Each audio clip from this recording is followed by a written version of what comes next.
Банкны зээлдэгчид ирээдүйд учирч болох аливаа эрсдлээс шалтгаалan санхүүгийн дарамтанд орох магадaltaй байдаг. Өөрөөр хэлбэл зээлээ төлж чадахгүй байх эрсдэл бий болдог гэсэн үг. Олон зээлдэгчид зээлээ төлж чадахгүй байснаар банкны чанаргүй зээлийн хэмжээг нэмэгдүүлдэг.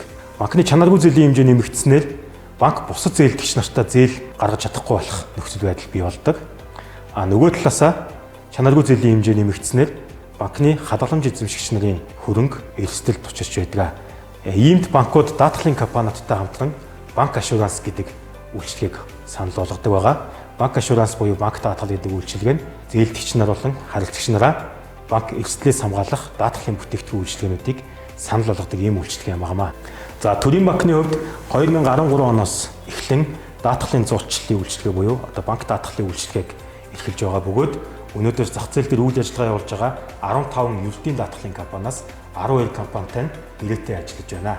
Иймд эрхэм харилцагч та бүхэн маань өөрсдөө төрийн банкны салбар нэгж тандан 12 даатгалын компани бүтээгдэхүүн үйлчилгээнээс сонгон өөрсдийн санхүүгийн эрсдлээ хамгаалуулах бүтээгдэхүүн үйлчилгээг сонгож даатгуулаарай.